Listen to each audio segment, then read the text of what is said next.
Assalamualaikum warahmatullahi wabarakatuh. Apa kabar anak ustazah semua? Pada hari ini kita belajar dalam jaringan. Nah, kita telah masuk pada subtema 3. Pada pertemuan kali ini kita terkhusus akan belajar IPA. Nah, apa yang akan kita pelajari? Yaitu kelainan organ gerak manusia dan cara mencegahnya. Nah, kita tahu bahwa organ gerak manusia itu terdiri dari tulang dan otot. Tulang itu alat gerak pasif dan otot alat gerak aktif. Jangan sampai ada yang salah lagi, tidak bisa membedakan alat gerak aktif dan pasif. Nah, sekarang kita akan belajar kelainan organ gerak manusia dan cara mencegahnya. Check it out.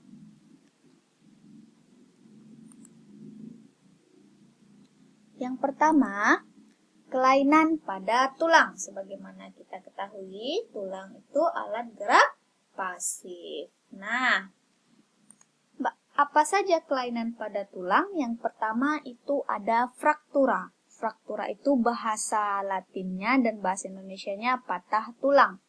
Lihat di gambar, di situ ada fraktura tertutup, ada fraktura terbuka. Nah, kita harus mengetahui dulu apa itu fraktura.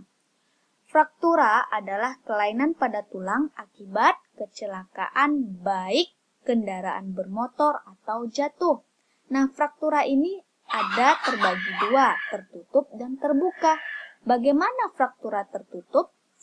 Fraktura tertutup itu patah tulang yang tidak sampai merobek kulit. Jadi tulangnya itu patah di dalam, tidak merobek kulit. Sedangkan fraktura terbuka itu patah tulang yang merobek sampai menembus kulit atau otot. Pernah kan melihat orang kecelakaan? Nah, yang keluar tulang dari kulit atau ototnya itu berarti dia terbuka. Nah, bagaimana cara mengatasinya? Yaitu dengan operasi penyambung tulang. Bisa dengan menggunakan pen. Pernah mendengar istilah itu? Ya. Kemudian yang kedua, kelainan pada tulang ada polio. Nah, sering kita dengar apa ya polio itu, di berita sering terdengar polio, vaksin polio. Nah, gimana bentuknya? Nih, kalau masih ada yang belum tahu, penyakit polio itu lumpuh pada saraf motorik. Berarti dia tidak bisa menggerakkan tulang dan tangannya. Lemah, tidak bisa digerakkan. Itulah polio. Sehingga mengalami kelumpuhan otot, tidak bisa bergerak. Kemudian, yang ketiga, kelainan pada tulang ada osteoporosis. Pernah mendengar istilah osteoporosis? Pernah dengar iklan Anlen? Nah, Anlen ada yang Anlen untuk lansia. Kenapa? Ya, itulah mengapa Anlen itu terkhusus untuk lansia. Karena osteoporosis itu kebanyakan terjadi pada lansia lanjut usia. Lanjut usia itu yang sudah tua, rentan. Nah, apa itu osteoporosis? Osteoporosis adalah gangguan pada tulang yang disebabkan kekurangan zat kapur atau bahasanya kalsium. Nah, yang menyebabkan tulang mudah patah atau retak. Jadi, kalau kita kurang kalsium, tulang kita mudah patah atau retak. Jadi, dari sekarang untuk cara mencegahnya, kita mengkonsumsi susu, minum susu, itu cara mencegah untuk mengurangi osteoporosis. Dampaknya itu nanti saat tua, ya. Kemudian kelainan tulang keempat itu ada fisura. Kalau tadi fraktura, ini fisura, retak tulang. Bedakan patah tulang sama retak tulang. Nah, fisura ini kelainan tulang yang menimbulkan keretakan pada tulang kecelakaan. Retak berarti di dalam tidak sampai membuat patah. Beda dengan fraktura tadi, patah sebagaimana kayu. Kalau kita patahkan, dia terbagi dua. Nah, kalau retak tidak sampai membuat dia patah. Hanya terlihat retakan. Nah, cara mengatasinya seperti apa? Dengan operasi penyambung tulang. Sama ya. Kemudian kelainan pada tulang yang kelima itu ada rematik. Pernah istilah dengar rematik? Ya, rematik ternyata itu kelainan pada tulang. Artinya tulangnya yang bermasalah. Nah, rematik ini penyakit yang menyebabkan nyeri pada persendian. Persendian itu bisa di jari-jari tangan, bisa di tulang belakang, di bahu, di pinggang. Nah, sering nih. Kemudian di lutut atau siku. Kemudian kelainan pada tulang selanjutnya kifosis. Nah, kifosis ini adalah kelainan pada tulang punggung yang terlalu bengkok ke belakang atau bungkuk. Itu akibat salah atau sikap atau cara duduknya yang salah, sikap atau cara berjalannya yang salah. Nah, sehingga menyebabkan tulang punggungnya itu bengkok ke belakang. Nah, kemudian bagaimana cara mengatasinya? Dengan terapi dan olahraga. Kemudian ada lordosis. Lordosis itu kelainan pada tulang punggung terlalu bengkok ke depan. Kalau tadi kifosis ke belakang, kalau lordosis kelainan tulang punggung terlalu ke depan. Ya, ini juga disebabkan karena kebiasaan duduk dan berjalan yang terlalu membusungkan dada ke depan. Nah, hati-hati yang jalannya terlalu membusung atau terlalu membungkuk. Kalau kebiasaan itu tidak dirubah, maka potensi kita akan mengalami kifosis lordosis. Nah, bagaimana cara mengatasinya? Sama dengan terapi dan olahraga. Kemudian kelainan pada tulang selanjutnya ada skoliosis. Kalau skoliosis ini tulang punggung bengkok ke kiri atau ke kanan, meliuk-liuk. Nah, ini juga disebabkan oleh kebiasaan duduk dengan posisi miring atau mengangkat beban berat yang tidak seimbang antara bahu kiri dan bahu kanan. Jadi, ayo coba kalian renungkan, kira-kira posisi duduk kalian sudah benar atau ada salah satu di antara ini? Nah, jika ada, perbaiki cara duduknya ya dan cara berjalannya. Bagaimana cara mengatasinya? Ya sama, tetap terapi dan olahraga. Inilah beberapa kelainan pada tulang. Kemudian kita akan masuk pada kelainan pada otot. Nah, otot ini tadi gerak aktif. Nah, juga ada kelainan pada otot, tidak hanya pada tulang. Kelainan pada otot yang pertama itu ada hipertrofi.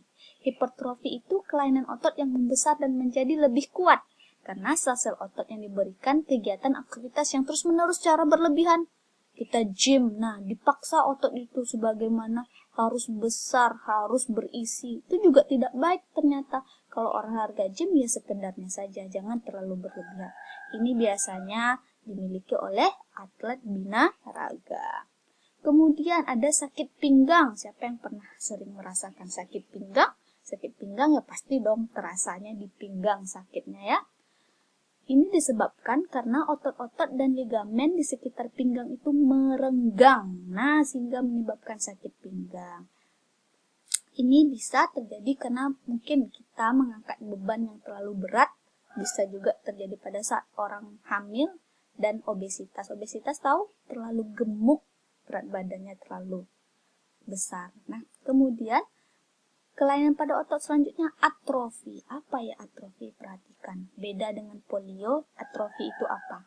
Kalau atrofi itu kelainan otot, kalau tadi polio kelainan pada tulang. Nah, bedanya kelainan otot yang terjadi sebagai akibat penurunan fungsi otot karena ototnya mengecil, lemah atau kehilangan kemampuan untuk berkontraksi. Nah, atrofi ini disebabkan oleh penyakit polio, jadi saling berhubungan. Nah, kemudian ada kelainan pada otot yang selanjutnya kaku leher atau stiff. Pernah merasa kaku leher? Ya, pernah tuh ya. Ini kelainan otot yang terjadi karena adanya peradangan otot leher akibat gerakan yang salah satunya menghentak secara tiba-tiba. Jadi kaget gitu sehingga jadi kaku leher. Nah, ini juga diakibatkan oleh stres yang berat. Jadi jangan terlalu stres ya. Ini nanti bisa potensinya kaku leher. Kemudian kelainan otot selanjutnya itu ada terkilir atau kesleo bahasa kitanya. Ini terjadi karena kelainan pada kerja otot antagonis yang menyebabkan gerakan otot kacau. Jadi berlawanan antagonis. Sehingga menyebabkan gerakan ototnya kacau. Ini menyebabkan ujung tulang tidak kembali kepada tempat semula. Nah, kemudian ada hernia abdominal, kelainan pada otot yang terjadi karena sobeknya dinding otot perut sehingga usus turun ke bawah dan masuk ke dalam rongga perut. Yo, pernah lihat seperti ini? Ini biasanya terjadi pada seorang petinju karena dia terlalu sering pada daerah ini mengalami benturan yang terlalu keras atau tinjuan lawannya. Jadi dampaknya itu tidak sekarang, saat dia sudah tua, maka akan terjadi hernia abdominal. Kemudian kelainan pada otot selanjutnya ada tetanus. Nah, tetanus ini terjadi karena adanya infeksi bakteri Clostridium tetani. Nah, tetanus ini biasa terjadi apabila ada luka yang terbuka atau karena terinjak paku kemudian tidak segera kita obati. Kenapa? Karena paku ini berkarat sehingga masuk ke dalam tubuh yang menyebabkan infeksi bakteri. Nah, bagaimana caranya? Cara mencegahnya ya tetap harus kita segera berobat, jangan dianggap remeh apabila terinjak paku ya. Nah, kemudian kelainan pada otot selanjutnya ada kram otot. Ini sering terjadi pada saat kita berenang tiba-tiba kram atau pada lari tiba-tiba kram, jari kaki kram, betis kram. Nah, ini kelainan pada otot yang terjadi karena kontraksi otot yang terus-menerus atau bekerja terlalu berat sehingga otot mengejang dan terasa sakit. Nah, jadi sebelum terjadi kram otot, makanya dianjurkan untuk melakukan pemanasan. Ya, kemudian bagaimana sih cara mencegah kelainan pada organ gerak yang tadi itu? Yang pertama, yaitu pastinya kita meningkatkan kandungan kalsium dan asupan makanan. Kalsium itu bisa kita dapat pada susu, kangkung, kedelai, ikan, salmon, kacang almond, dan brokoli. Kemudian kita dianjurkan untuk berjemur pada sinar matahari pagi. Itu baiknya pada pukul 10 ke atas. Nah, kemudian kita memperhatikan asupan vitamin D. Vitamin D bisa kita dapat pada telur, produk olahan dari kedelai, bisa tempe, tahu, kemudian minyak ikan, ikan berlemak, hati sapi, dan udang. Kemudian cara mencegah lainnya kita juga bisa memperhatikan aktivitas fisik yang cukup setiap hari. Seperti kita bisa jalan kaki, kita bisa jogging, kita bisa naik turun tangga, dan lainnya. Kemudian cara mencegah yang kelima, kita bisa menghindari kebiasaan sikap tubuh yang salah tadi.